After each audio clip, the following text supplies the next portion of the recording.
Mari kita satu di dalam doa. Tuhan, kami bersyukur berterima kasih kepadamu. Hari ini kami boleh sama-sama memperingati akan penderitaanmu di kayu salib yang menyatakan kasih-Mu yang begitu besar bagi kami.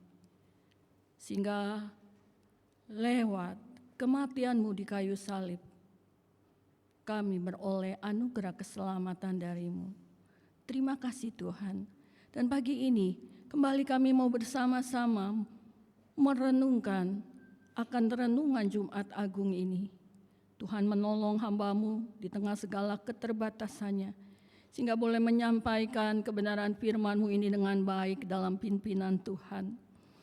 Dan Tuhan juga memberkati setiap jemaat-Mu yang hadir untuk bersama-sama merenungkan firman-Mu ini. Sehingga baik hamba-Mu maupun setiap jemaat-Mu Tuhan yang hadir, kami boleh sama-sama bertumbuh dalam kebenaran firman-Mu. Kami boleh sama-sama terus menjadi anak-anak Tuhan yang belajar untuk menerapkan kebenaran firman-Mu dan terus mengasihi-Mu lebih lagi dalam hidup kami. Terima kasih Tuhan, dalam nama-Mu kami sudah berdoa dan mengucap syukur. Amin. Bagi Bapak Ibu Saudara sekalian, pagi ini kita akan sama-sama merenungkan satu tema, panggilan ikut jejak Kristus.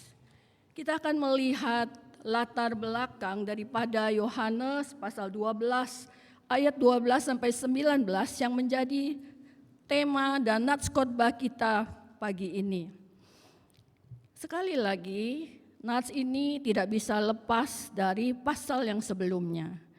Kalau Bapak Ibu Saudara melihat di Yohanes pasal sebelumnya, pasal 11 ayat 1 sampai dengan 44, kita bisa mendapati bagaimana Yesus melakukan satu mukjizat, yaitu Lazarus yang telah 4 hari di dalam kubur.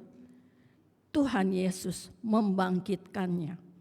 Jadi hal dampak dari Tuhan Yesus membangkitkan Lazarus yang sudah 4 hari di dalam kubur ini, itu menyebabkan banyak orang Yahudi menjadi percaya dan mengikut Yesus Kristus. Dan ini berdampak. Kenapa? Berdampak juga bagi para imam-imam dan ahli-ahli Taurat. Karena ketika mereka melihat bagaimana begitu banyak orang-orang Yahudi pengikut menjadi percaya dan menjadi mengikut Kristus, imam-imam dan ahli Taurat ini berencana untuk membunuh Yesus. Itu yang kita bisa lihat di latar belakang.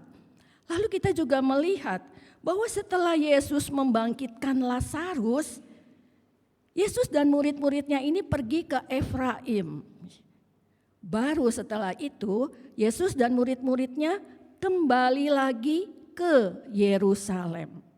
Dan Alkitab mencatat, Yesus kembali lagi ke Yerusalem itu 6 hari sebelum Paskah, ya.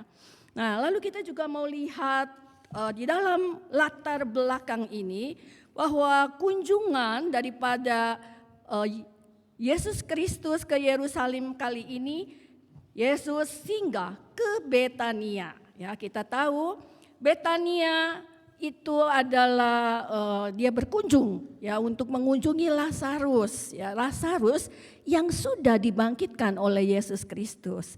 Jadi dalam perjalanan ke Yerusalem kali ini, Yesus mampir ke Betania untuk mengunjungi Lazarus, ya, dan saudara-saudaranya Maria dan Marta. Dan di sana diadakan perjamuan makan bagi Yesus. Baru keesokan harinya Yesus melanjutkan perjalanan menuju Yerusalem. Dan kita tahu bahwa jarak dari Betania ke Yerusalem itu 3 kilometer, gitu ya. Nah, lalu kita juga mau melihat di latar belakang ini ya. Nanti kita akan melihat bagaimana orang-orang Yahudi itu mereka melambaikan daun palem ya kepada Yesus, menyambut Yesus. Kita mau melihat apa makna dari daun palem pada waktu itu. Jadi daun palem itu adalah satu ungkapan memberikan penghormatan istimewa kepada ini para tokoh-tokoh ya, pahlawan-pahlawan yang menang dalam pertempuran membawa kemenangan ya. Jadi singkatnya memberikan satu penghormatan kepada para pahlawan yang pulang dengan kemenangan. Itulah arti makna daun palem pada waktu itu. Lalu kita juga melihat di dalam perjalanan Yesus masuk ke Yerusalem, ini orang-orang Israel berteriak ya, Hosana, Hosana ya. Nah, kita juga perlu mengerti makna dari Hosana begitu ya. Nah, Hosana ini adalah satu permohonan ya, satu pengharapan ya, dalam kata satu permohonan untuk menyelamatkan, selamatkan ya, selamatkanlah aku ya, menyelamatkan mereka ya, itu satu ungkapan Hosana ya, tolong ya, ungkapan kepada Allah ya, ungkapan kepada Allah menyatakan permohonan untuk menyelamatkan mereka dari penderitaan gitu ya. Lalu kita melihat di latar belakang ini, kemudian kita masuk di dalam pendahuluan ya.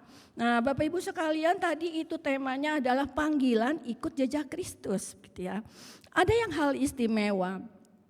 Ketika saya merenungkan akan tema ini ya, saya mengingat bahwa kita di sekolah minggu setiap tahun mengadakan sekolah Injil liburan ya. Dalam sekolah Injil liburan ini salah satu ada permainan yang namanya mencari jejak harta karun. Nah, permainan yang ini dibagi dua kelompok. Jadi kelompok 1, kelompok 2. Tiap kelompok ada ketua kelompoknya. Dan tiap kelompok anggotanya 5 orang ya. Nah, cara permainannya tiap kelompok ini harus melalui pos 1 sampai dengan pos yang kelima untuk bisa menemukan harta karun, untuk bisa mendapatkan harta karun. Cara permainannya sederhana. Jadi pada pos yang pertama itu ada pesan. Nah, si pemimpin ketua kelompok akan membacakan pesan itu kepada anggotanya. Lalu si pemimpin kelompok memberikan tugas, memberikan perintah kepada para anggota kelompoknya, dan anggota kelompoknya harus taat ya, harus melakukan apa yang sudah diperintahkan. Nah, jadi ketika ini ketua kelompoknya udah memberikan pesan, memberikan tugas, ini ketua kelompoknya memimpin ya, jalannya itu dengan pesan tadi ngikutin jejak ya. Jejaknya itu berupa tanda panah, arrow ya, tanda panah. Nah, jejak itu akan sampailah ke pos kedua. Di pos kedua itu ada pesannya lagi dan ketua kelompoknya akan membacakan lagi, lalu ada tugas diberikan, lalu pemimpin kelompok berjalan lagi memimpin anggota kelompoknya ini ya. Seterusnya demikian, pos 3, pos 4 dan pos 5. Dan yang menang adalah kelompok yang bisa lebih dulu sampai di pos kelima ini ya. Jadi dalam permainan ini sebenarnya ada maknanya. Apa maknanya? Maknanya kalau kita melihat di sini, anggota harus taat kepada ketua kelompoknya ya, supaya ini bisa mencapai hasil akhir. Apa hasil akhirnya? Dapat itu yang harta karun ya. Nah, tadi kita udah lihat bahwa tema kita adalah panggilan ikut jejak Kristus. Kita akan melihat ya. Nah, Sekali lagi kita akan masuk, kita melihat di pasal sebelumnya ya. Kalau tadi di pasal 11, kita melihat di pasal sebelumnya yaitu di pasal 10. Bapak Ibu sekalian, ini menarik. Kenapa? Ternyata di pasal 10 ayat 22 sampai 23, itu Yesus dan murid-muridnya itu sudah ada di Yerusalem ya, pada saat hari raya penabisan Bait Allah. Udah ada di sana ya.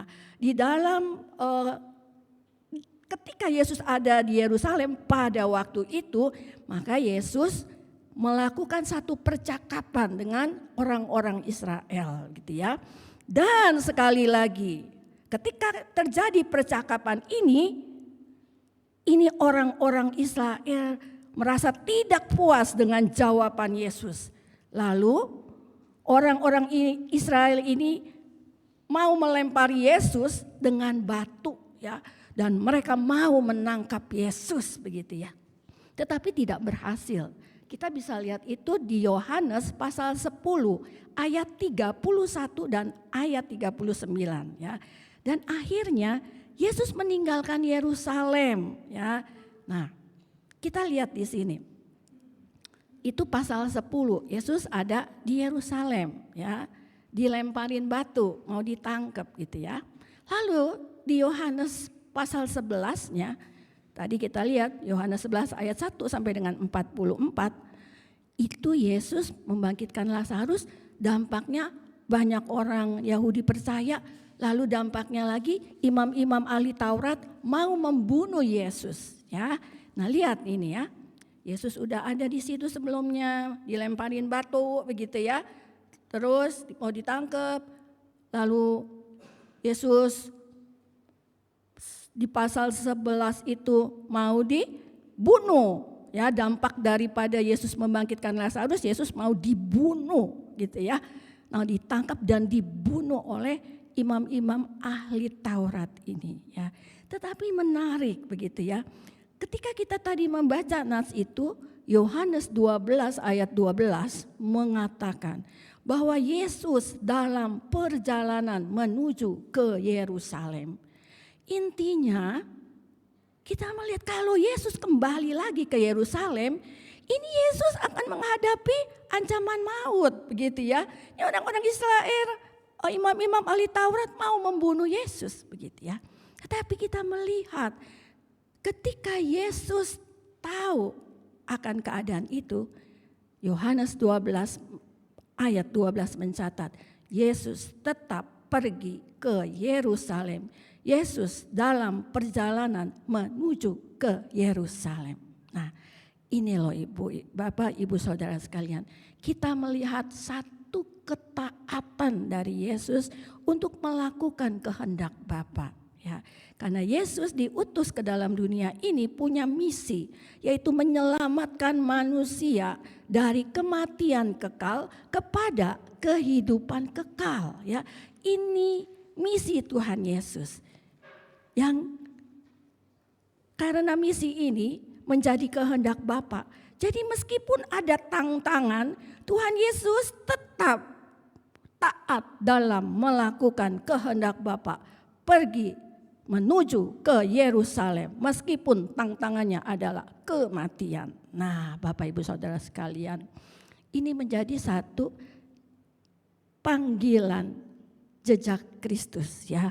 Nah, ada satu kisah, mungkin Bapak Ibu Saudara sekalian pernah dengar yang namanya Eric Liddell begitu ya.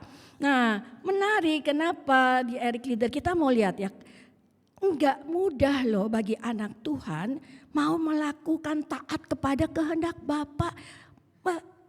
Meskipun tahu tantangannya itu berbahaya. Tantangan itu bukan hal yang menyenangkan. Kita melihat Eric Liddell ya. Jadi peristiwanya terjadi itu pada tahun 1924. Eric Liddell mengikuti Olimpiade di Paris begitu ya.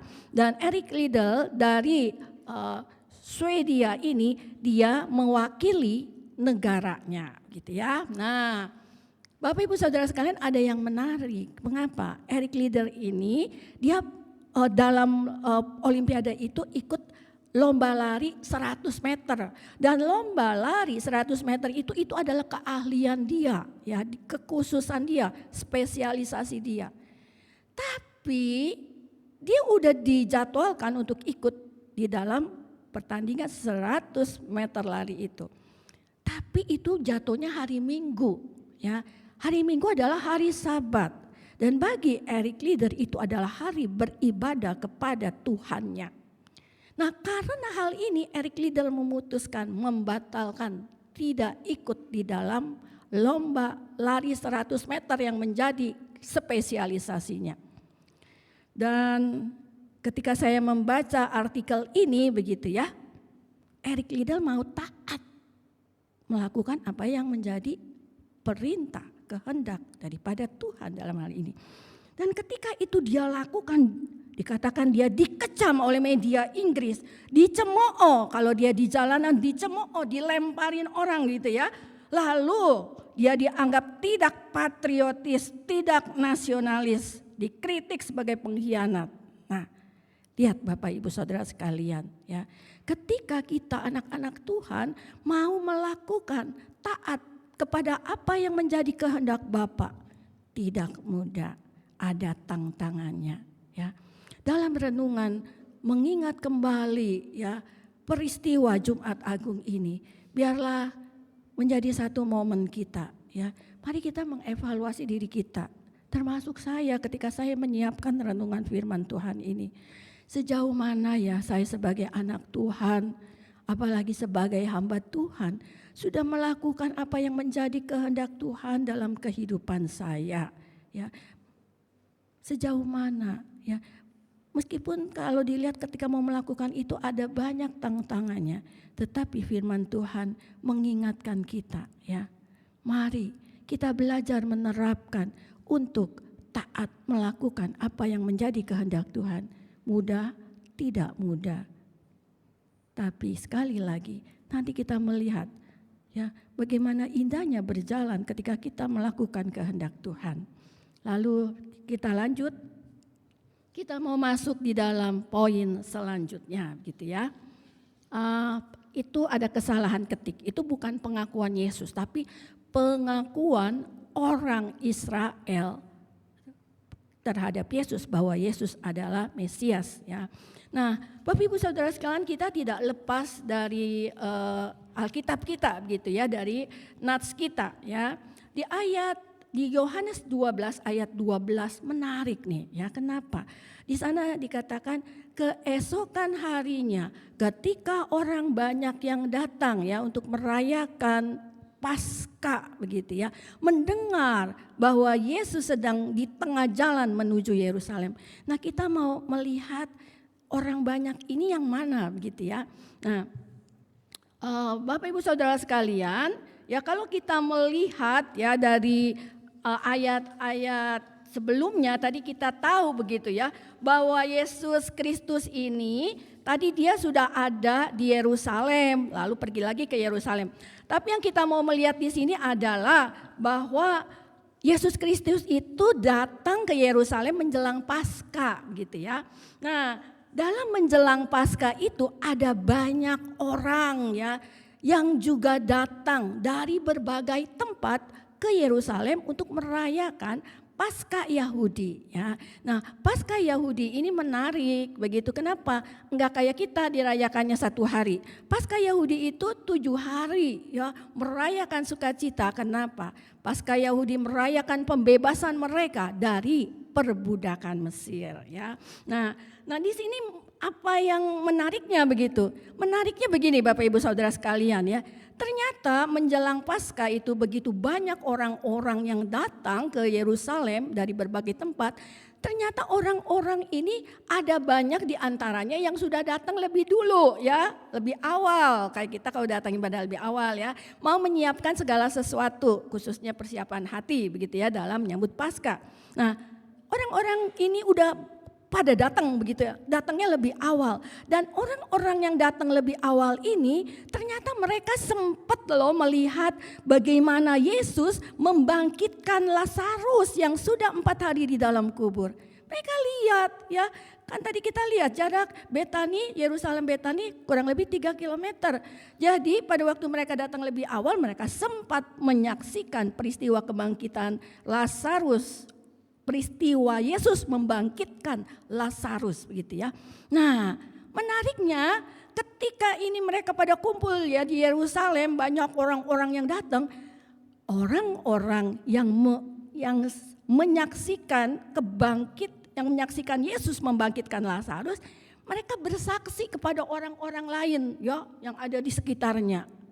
Nah, jadi ini menyebabkan ada begitu banyak orang yang tahu ya, tidak hanya mereka yang menyaksikan, melihat bagaimana Yesus membangkitkan Lazarus, tetapi juga sebagian hanya mendengar dari kesaksian orang-orang yang sudah melihat begitu ya. Nah, orang-orang inilah yang di pasal 12 itu ya, orang banyak itu mereka mau menyambut Yesus begitu ya. Mereka mau menyambut Yesus ketika mereka dengar, wah Yesus lagi dalam perjalanan nih menuju ke Yerusalem begitu ya. Ayo kita siapin begitu ya, menyiapkan untuk kedatangan Yesus ke Yerusalem ya. Nah, kalau kita melihat di sini ya, menariknya ada yang menarik lagi. Kenapa? Jadi ketika Yesus udah sampai nih ya, tadi kan dengarnya baru dalam perjalanan, sekarang dia udah siap-siapin begitu ini orang banyak. Lalu Yesusnya sampai sekarang ya udah sampai di Yerusalem, lalu mereka menyambut Yesus dan mereka melambai-lambaikan daun palem sambil bersorak-sorak berteriak, Hosana, diberkatilah orang yang datang dalam nama Tuhan ya, diberkatilah. Nah, Bapak Ibu Saudara sekalian, di sini kita coba berdiam diri sejenak ya. Dan kita mengingat nih ya, tadi apa sih daun palem itu gitu ya. Nah, tadi apa sih pengertian Hosana itu? Ternyata ini motivasi orang-orang yang menyambut Yesus di ayat 12, ayat 13 ini, itu mereka menyambut Yesus dengan satu motivasi ya, bahwa Yesus ini adalah raja politis ya. Kenapa?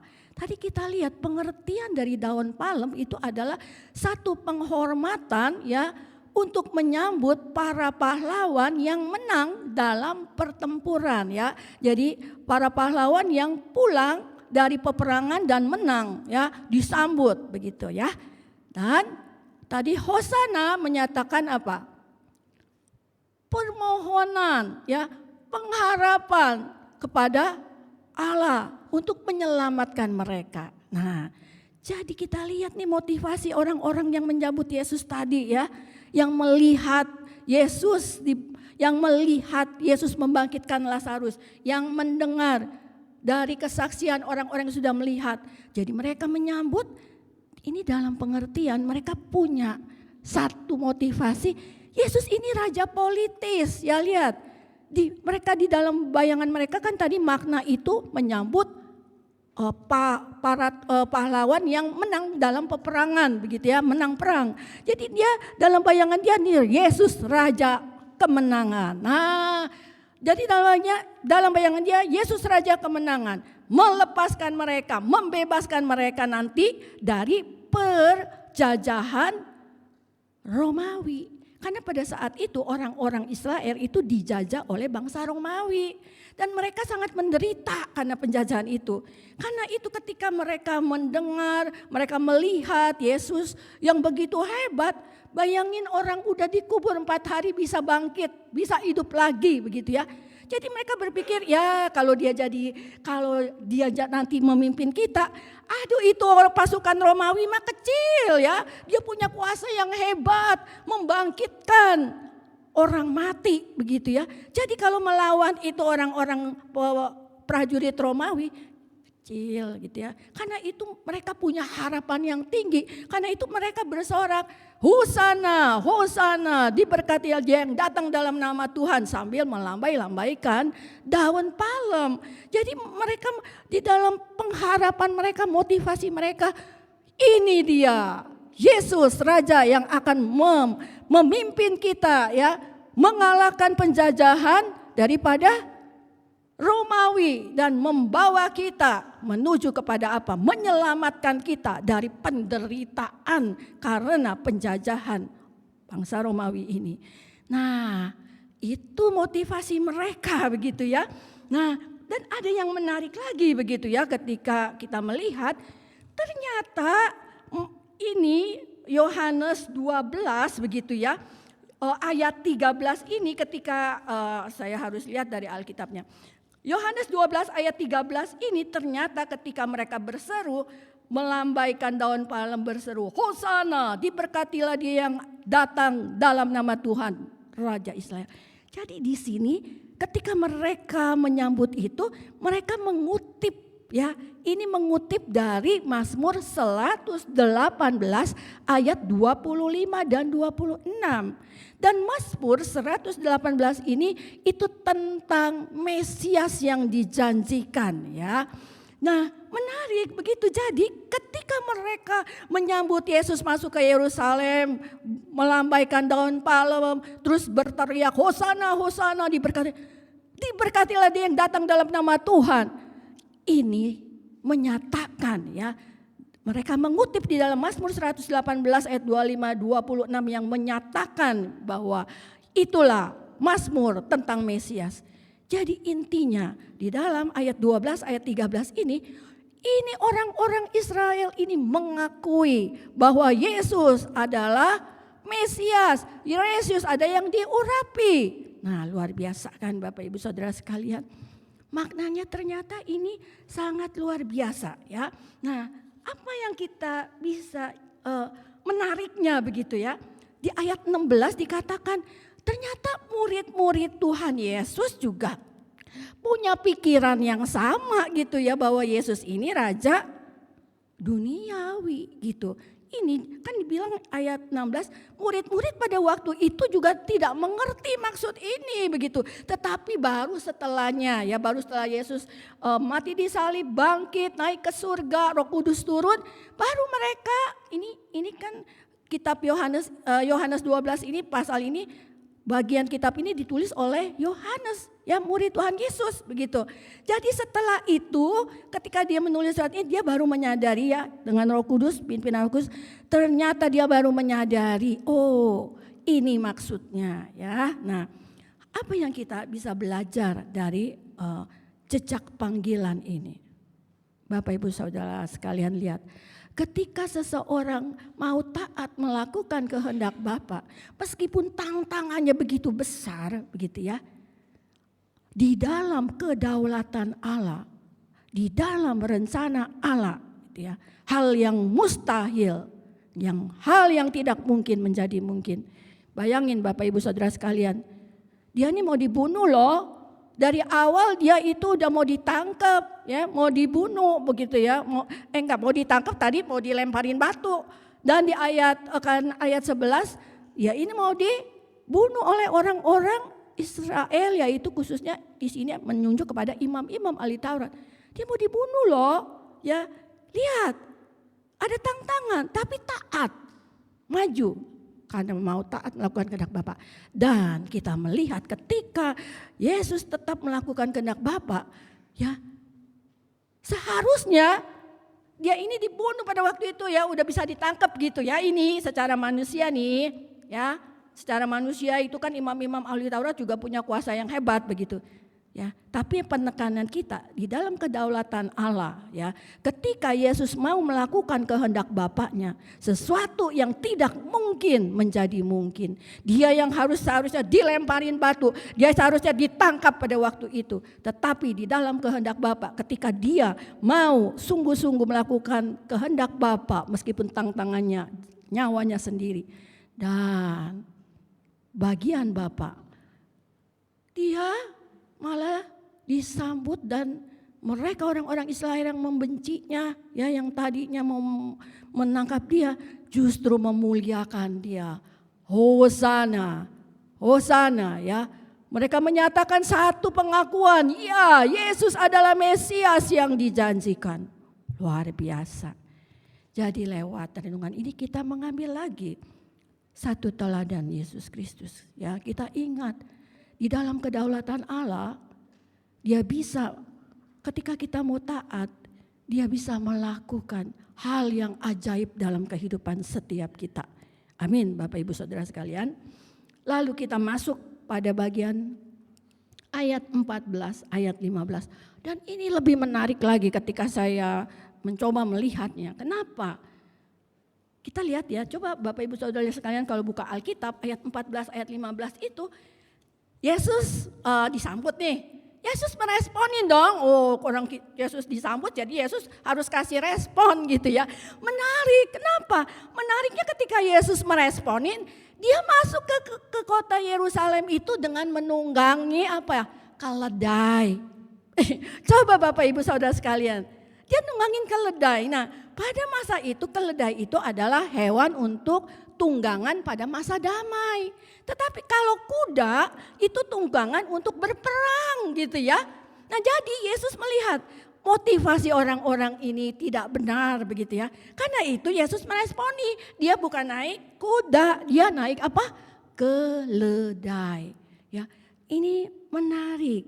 Ya, mau menunjukkan kepada orang-orang itu, Yesus mau menunjukkan kepada orang-orang itu dengan merespon kedatangan dia disambut demikian. Yesus meresponnya dengan menunggang keledai dengan makna. Dia mau menunjukkan, hai kamu sekalian ya, kalau pakai kata-kata. Aku ini bukan raja dunia ini. Aku ini datang bukan untuk berperang ya, melawan penjajah itu Romawi. Aku datang ya bukan untuk berperang, memenangkan peperangan untuk membebaskan kamu dari membebaskan kamu dari penjajahan itu orang-orang Romawi.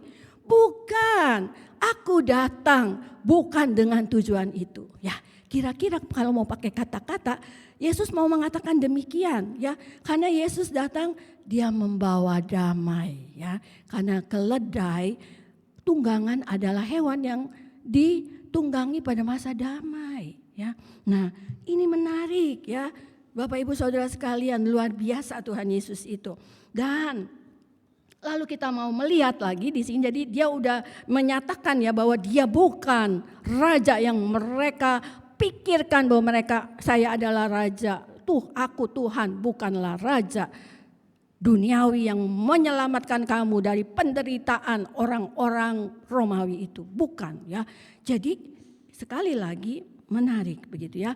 Jadi di sini di dalam poin ini ada yang lebih menarik. Kenapa? Bapak Ibu Saudara sekalian, ternyata begitu ya, menariknya kenapa? Yesus itu masuk ke Yerusalem, naik keledai, itu ternyata menggenapi nubuat di dalam Zakaria. Bisa lanjut? Bisa lanjut? Slide. Jadi di dalam Yesus merespon dengan menunggang,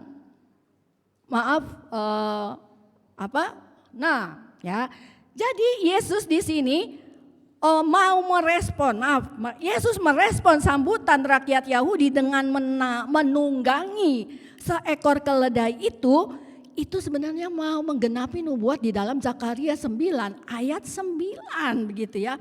Nah, bahwa Yesus, jadi di sini kita lihat ya, kalau di ayat 12-13 bangsa Israel mengakui bahwa Yesus adalah Mesias yang dijanjikan. Itu pernyataan dari orang Israel. Tetapi di ayat 14 ayat 15, di ayat 14 ayat 15 ini justru Yesuslah yang mau menunjukkan ya, ketika Yesus menggenapi ya, naik keledai ya, menggenapi nubuat Zakaria 9 ayat 9, Yesus mau menunjukkan ini aku adalah Mesias yang dijanjikan. Nah, itu Bapak Ibu Saudara sekalian yang kita bisa lihat. Tapi sekali lagi makna Yesus ya di sini dengan keledai itu. Yesus ini apa? Memberikan damai sejahtera.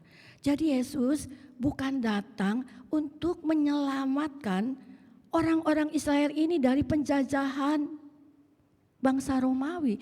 Tapi Yesus ini datang lebih daripada itu, bukan hanya sekedar menyelamatkan begitu ya untuk yang bersifat duniawi, yaitu penjajahan bangsa Romawi. Tapi Yesus datang untuk menyelamatkan satu kehidupan yang sesungguhnya, yaitu kehidupan kekal. Karena Yesus datang, kita tahu nantinya untuk mati di atas kayu salib.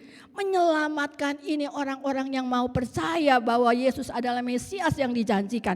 Supaya mereka selamat, tidak mengalami kematian kekal. Yesus bukanlah Raja Duniawi yang menyelamatkan mereka dari penjajahan bangsa Romawi. Ini loh ya, jadi Yesus datang untuk memberikan kita keselamatan, damai sejahtera. Karena kita tahu damai sejahtera yang Yesus berikan yang pertama, ya damai sejahtera pertama yang Yesus berikan adalah kematiannya di kayu salib. Yang berarti mendamaikan relasi kita dengan Allah. Allah yang kudus, kita yang berdosa, dan penghalangnya adalah dosa. Dan penghalang ini ya dihancurkan dengan kematian Yesus di kayu salib.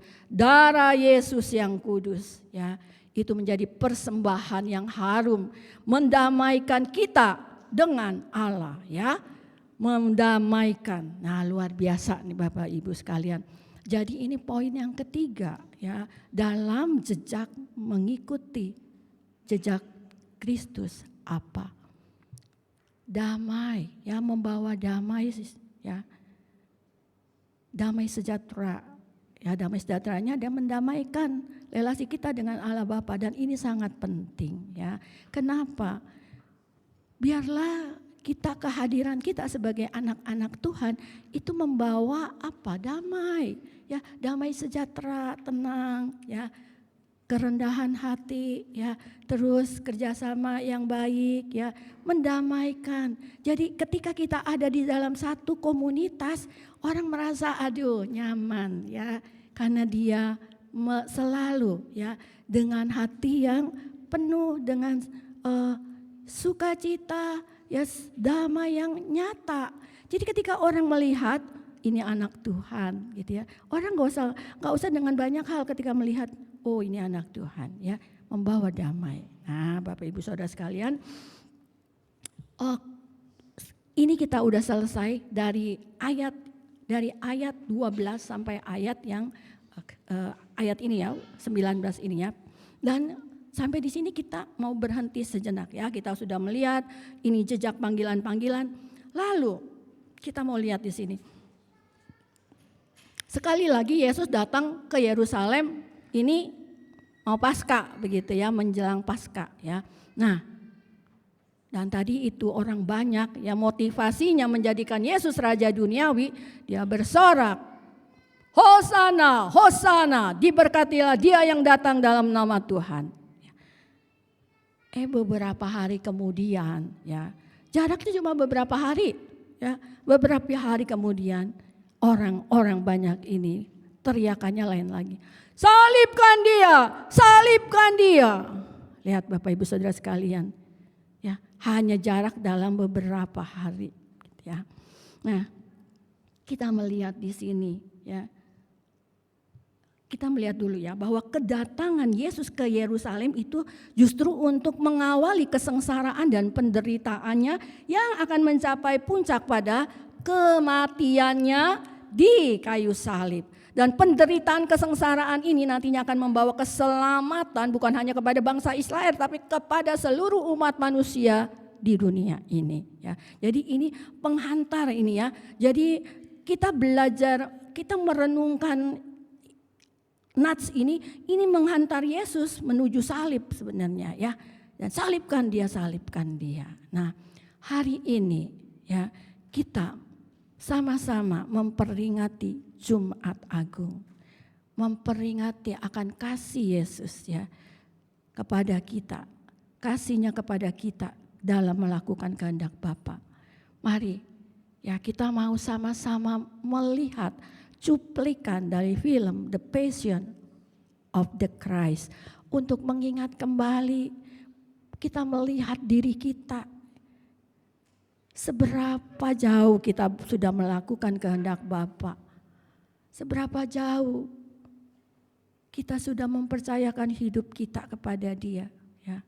Seberapa jauh kita sudah menjadi berkat, ya. Mari kita saksikan bersama.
Demikian kita sudah menyaksikan, yang mengingat kembali peristiwa Jumat Agung. Yesus yang begitu mengasihi kita. Di dalam kasih kepada Allah Bapa dan di dalam kasih kepada kita manusia. Kasih adalah hal yang utama dalam kehidupan kita sebagai anak-anak Tuhan. Kasih kepada Allah dan kasih kepada sesama. Tetapi di sini kita mau kembali melihat satu hal, ya. Dan kita mau belajar untuk belajar kita tidak jatuh dalam kesalahan yang sama. Kenapa? Kalau kita melihat tadi di ayat 16, ayat 17, ayat 18, ya. Saat itu ada banyak orang yang memberitakan mujizat yang dilakukan oleh Yesus.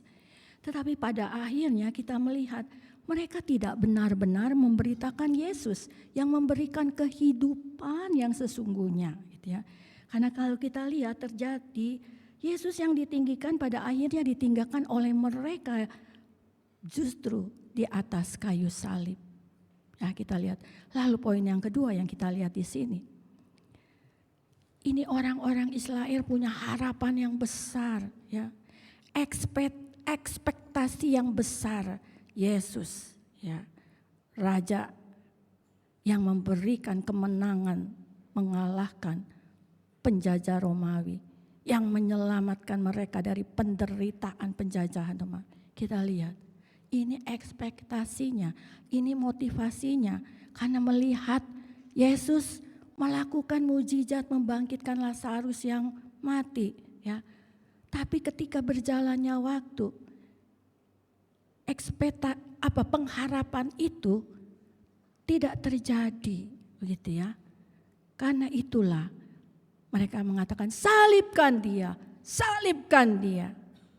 Pelajaran apa yang kita bisa lihat dari renungan pagi ini kita sebagai anak Tuhan untuk menutup renungan ini?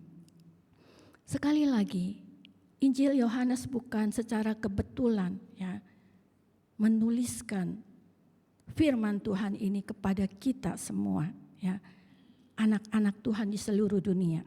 Kenapa? Karena lihat, mereka hanya mengenal Yesus yang melakukan mujizat, Yesus yang membangkitkan Lazarus, begitu ya. Tapi di sini Injil Yohanes dituliskan supaya kita memahami dan percaya kepada Yesus sebagai Mesias yang menggenapi perjanjian lama. Bukan hanya karena ia mampu melakukan mujizat. Dari mana kita bisa terus belajar mengenal siapa Yesus Kristus yang begitu mengasihi kita, yang memberikan nyawanya, mendamaikan relasi kita yang berdosa dengan Bapa di surga. Ya. Bagaimana kita bisa melakukan apa yang menjadi kehendak Bapa? Bagaimana kita bisa mengenal Dia lebih baik? Tidak lain, tidak bukan adalah relasi kita setiap hari lewat renungan firman Tuhan yang kita baca, lewat doa pribadi kita. Sejauh mana kita sudah mempunyai satu relasi yang indah dengan Tuhan setiap hari. Itulah kekuatan kita sebagai anak-anak Tuhan bagi Yesus Kristus yang mengasihi kita. Amin. Mari kita berdoa. Tuhan Yesus, terima kasih untuk renungan pagi ini yang boleh mengingatkan kami akan teladan-Mu yang begitu indah. Tuhan, tolonglah kami, mampukanlah kami untuk terus belajar menerapkan kebenaran firman Tuhan ini dalam hidup kami. Terima kasih Tuhan, di dalam nama-Mu kami sudah berdoa dan mengucap syukur. Amin.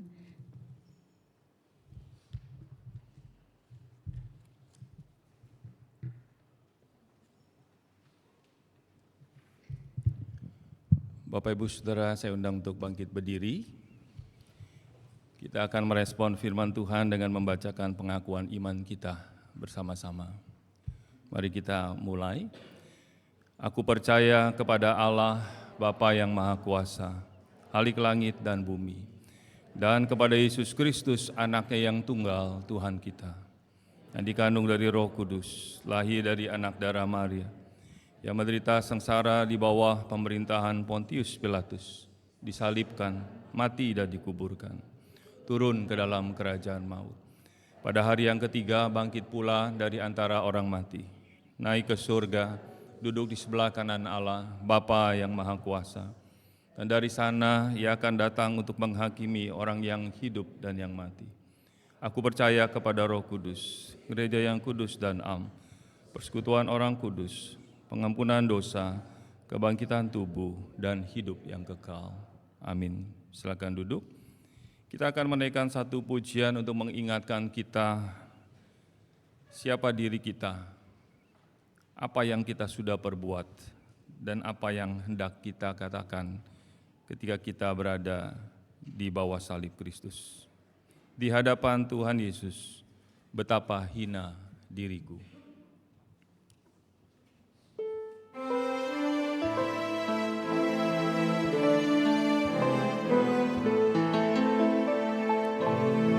Di hadapan Tuhan Yesus,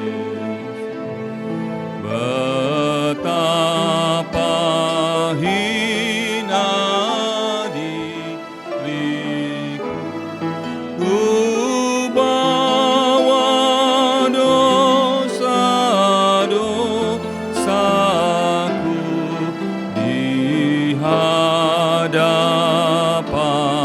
Tuhan Yesus. Bait kedua, di hadapan Tuhan Yesus,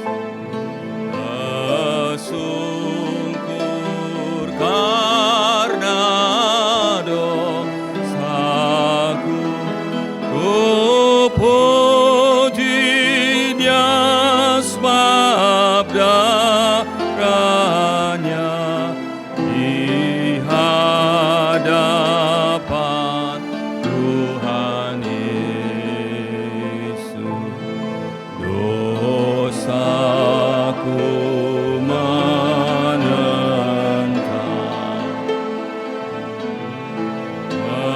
menekanku dengan berat, ku bebaslah dari murka-Mu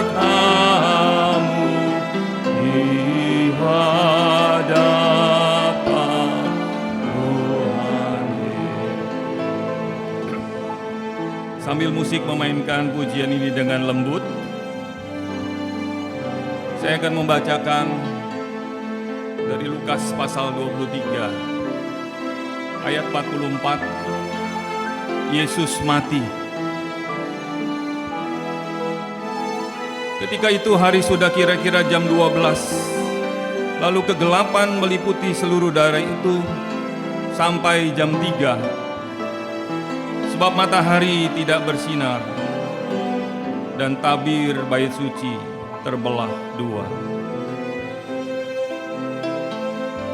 Lalu Yesus berseru dengan suara nyaring, "Ya Bapa, ke dalam tangan-Mu kuserahkan nyawaku." Dan sesudah berkata demikian, Ia menyerahkan nyawanya. Ketika kepala pasukan melihat apa yang terjadi, ia memuliakan Allah, katanya, "Sungguh, orang ini adalah orang benar."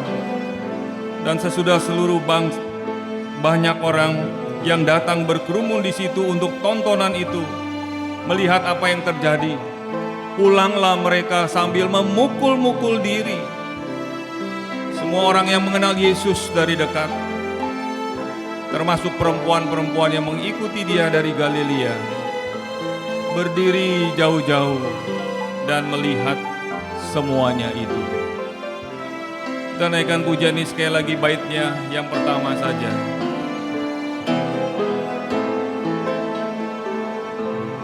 Di hadapan Tuhan Yesus, betapa hina diriku,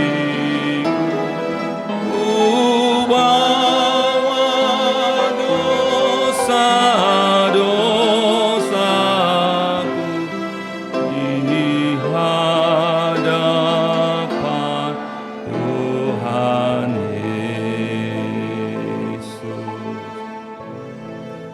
10 April yang lalu, Titik Puspa, seorang penyanyi legendaris, dikenal 8 presiden Indonesia, 3 generasi, dalam usia 87 meninggal. Banyak orang yang hadir, banyak orang yang datang. Bapak Ibu Saudara, kalau kita hadir ke dalam satu upacara penguburan, apa yang kita mau kenang dari seseorang?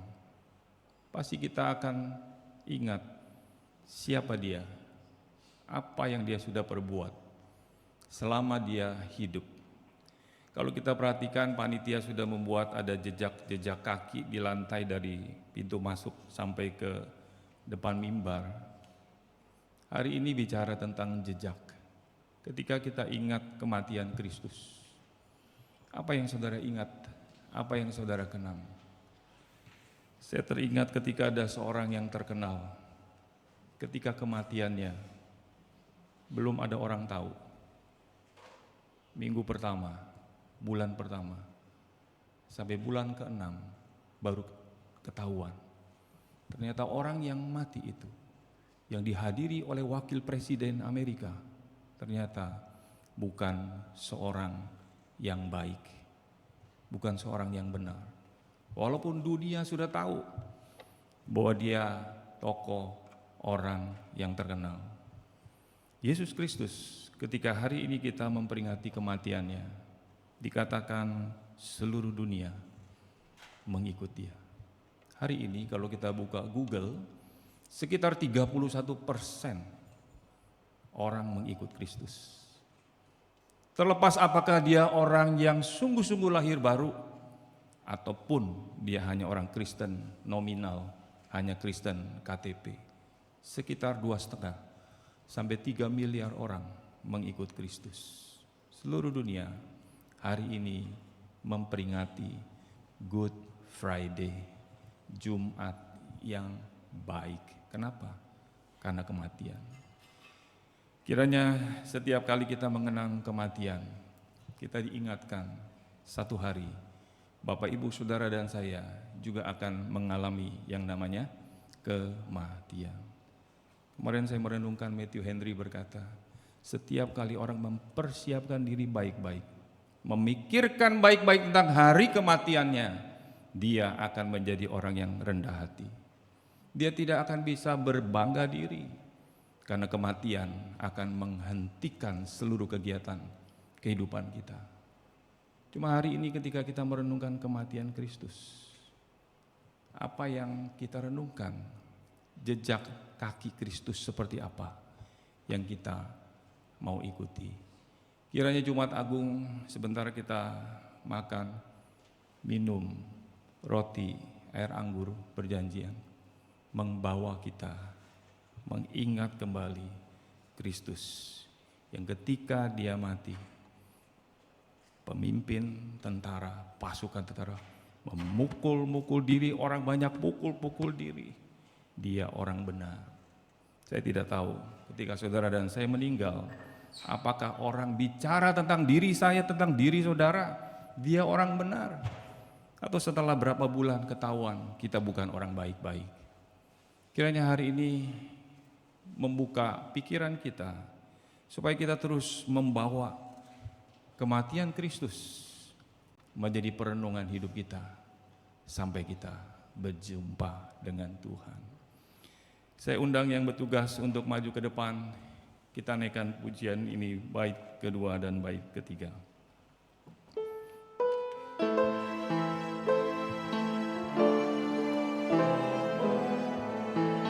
Bait yang kedua. Di hadapan Tuhan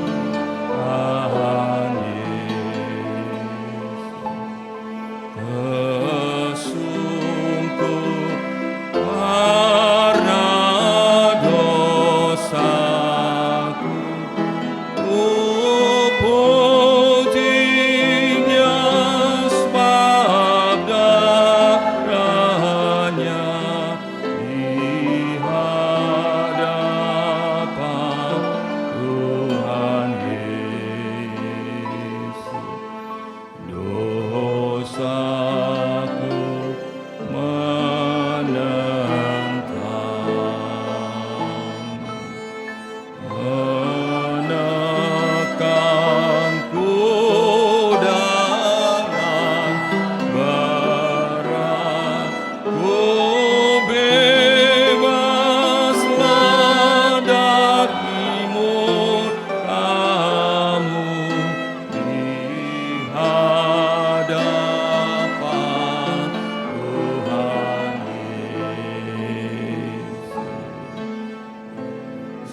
musik menaikkan pujian ini, saudara boleh berdoa mempersiapkan hati.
Mohon maaf Bapak Ibu kalau ada yang ingin ikut di dalam perjamuan, mungkin ada yang terlewat, boleh mengangkat tangan.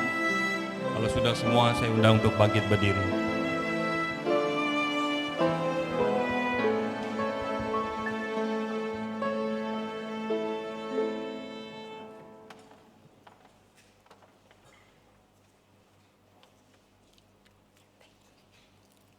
Mari kita memegang roti di tangan kanan kita. Di hadapan Tuhan Yesus Kristus.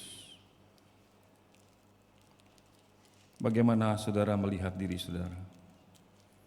Apakah kita masih melihat diri kita orang baik, orang benar?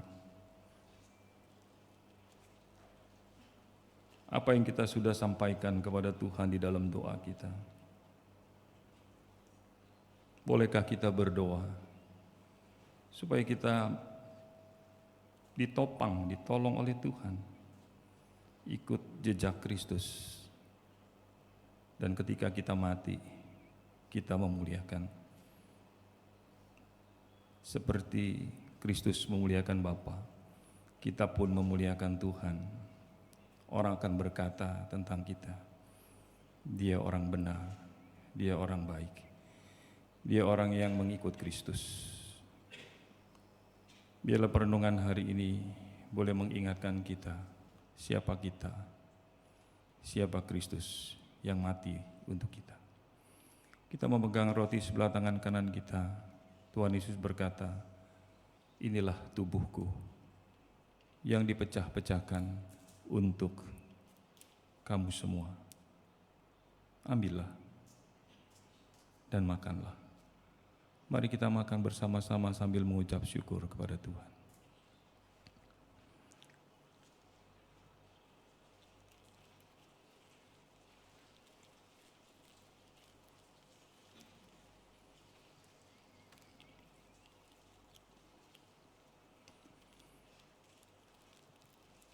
Kita memegang cawan berisi air anggur sebelah tangan kita, kanan kita. Ingatlah akan setiap tetesan darah. Di sana ada nyawa, dalam darah ada nyawa. Dan nyawa itu adalah nyawa Kristus yang diberikan kepada saudara dan saya. Kiranya hari ini ketika kita minum air anggur ini, kita diingatkan, saudara bukan milikmu lagi. Saudara yang percaya Kristus adalah milik Kristus. Karena darah Kristus mengalir dalam diri kita, menyucikan hati pikiran kita. Biar kita hidup baik-baik sebagai orang percaya, sebagai anak Tuhan. Jangan lagi hidup dalam dosa, tetapi hidup di dalam takut akan Tuhan. Tuhan Yesus berkata, cawan ini adalah perjanjian yang baru, yang dimeteraikan oleh darahku. Oleh karena itu ambillah dan minumlah. Mari kita minum bersama-sama sambil mengucap syukur kepada Tuhan.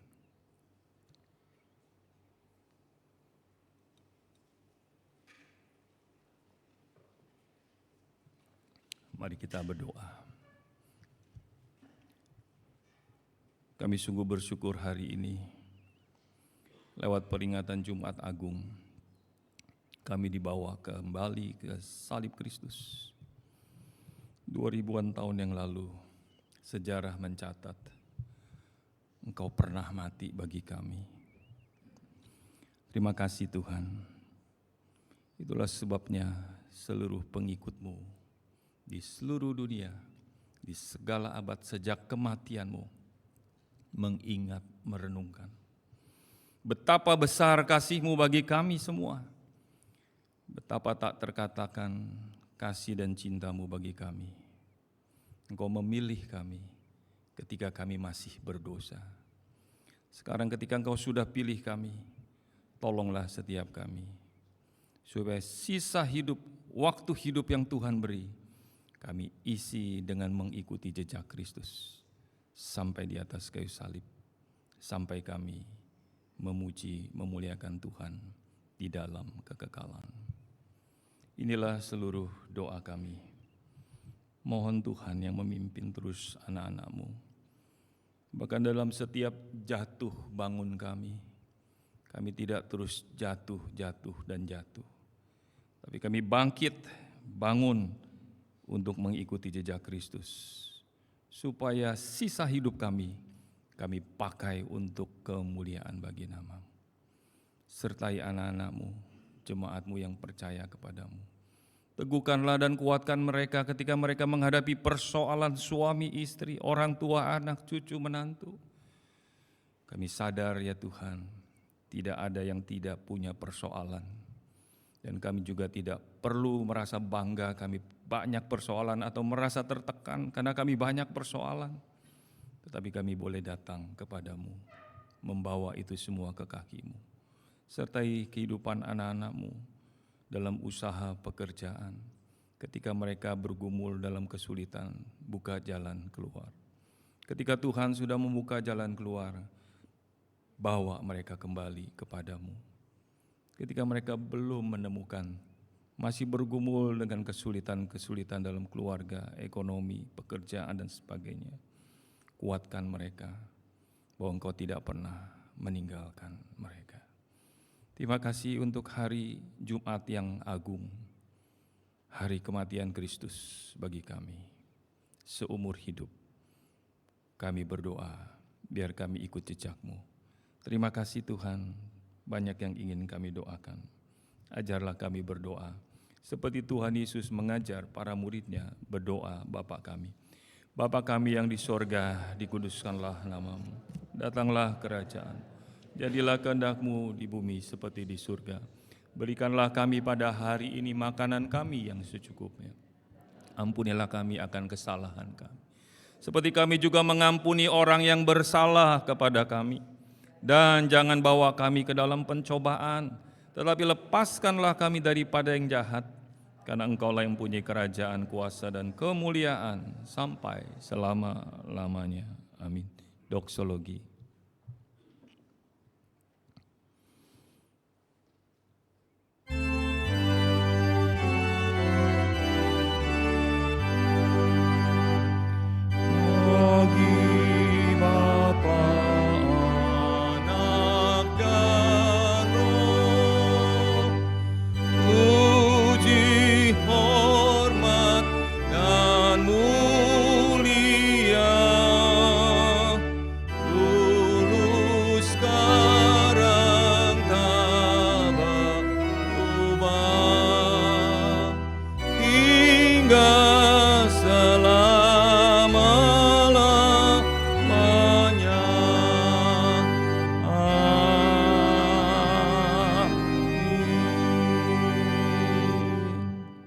Amin.